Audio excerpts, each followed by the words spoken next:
Beaucoup d'entre vous ont dû entendre parler de la série TV américaine Stargate, la porte des étoiles. Je pense qu'à travers le film et la série, certaines personnes ont voulu nous transmettre une information sur l'existence d'un programme secret qui aurait été lancé au début des années 50 aux États-Unis.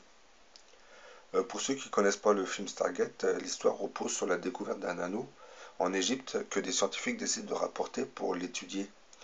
Et assez rapidement, ils constatent qu'à l'intérieur de l'anneau empire, il y avait un appareillage beaucoup plus sophistiqué.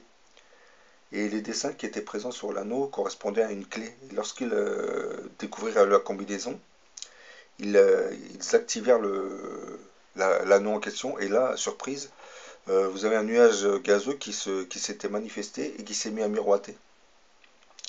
Donc, intrigués, ils décident d'y envoyer une sonde. Et là, surprise, la sonde leur transmet l'image d'une planète qui se trouve de l'autre côté de la galaxie.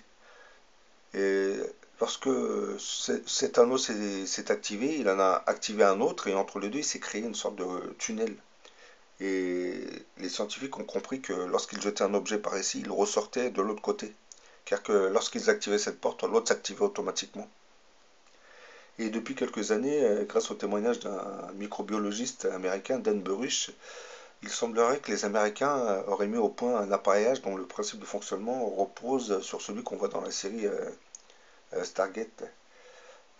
Dan Burrish nous dit que l'appareil aurait été copié sur un prototype qui aurait été trouvé dans un vaisseau alien récupéré en 1947. Au début, lorsqu'ils le mettaient en route, les scientifiques ne voyaient qu'une sorte de nuage gazeux qui miroitait. Et en observant, ça leur transmettait des images, certaines scènes du futur. Mais après, ils ont tout de suite remarqué que c'était pas qu'un simple écran, parce qu'ils ont décidé de jeter des objets à l'intérieur. Et là, surprise, ils voyaient les objets atterrir, mais pas à 10 mètres. L'objet atterrissait quelquefois dans des régions désertiques, parce qu'ils voyaient ça à travers l'écran produit par l'appareil.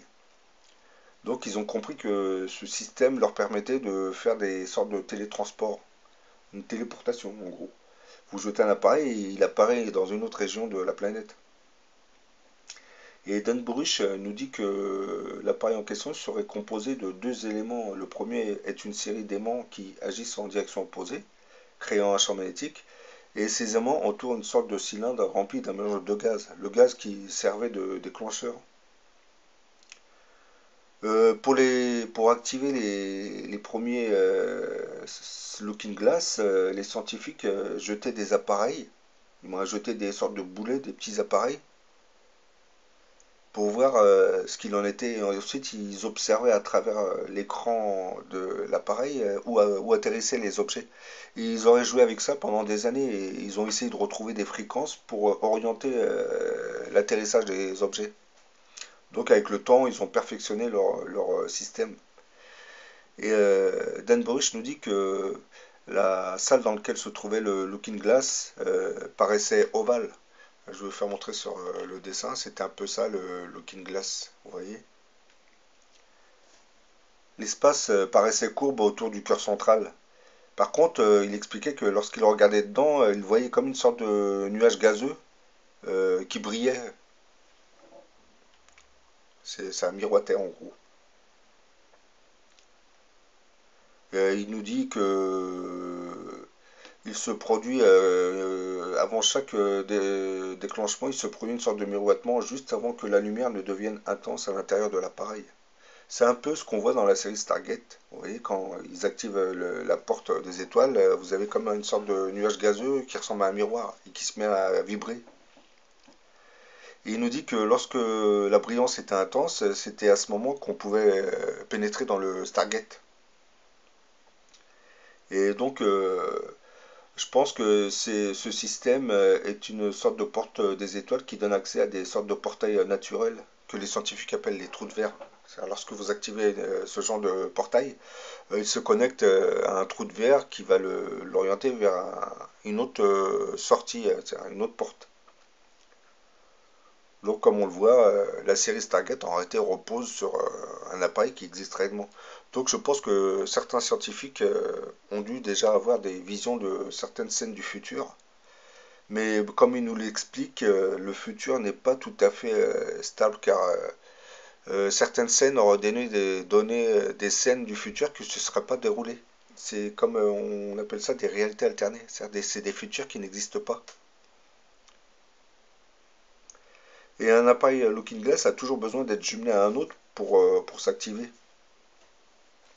Bah, c'est le principe qu'on voit dans la série Stargate. Donc si je résume bien l'appareillage, je pense que ce sont des anneaux, c'est une série de d'aimants, du moins d'anneaux aimantés qui en tournant créent un champ magnétique et celui-ci va affecter un cylindre qui est rempli d'un gaz.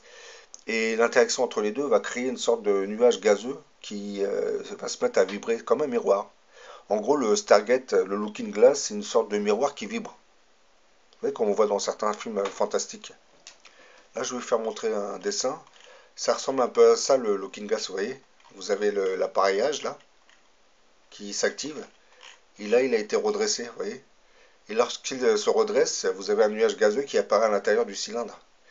Et c'est à travers ce nuage gazeux que les premiers scientifiques ont commencé à jeter des petits objets et pour voir où ça atterrissait. Ça atterrissait à des milliers de kilomètres, hein. C'était une sorte de téléporteur qu'ils avaient mis au point.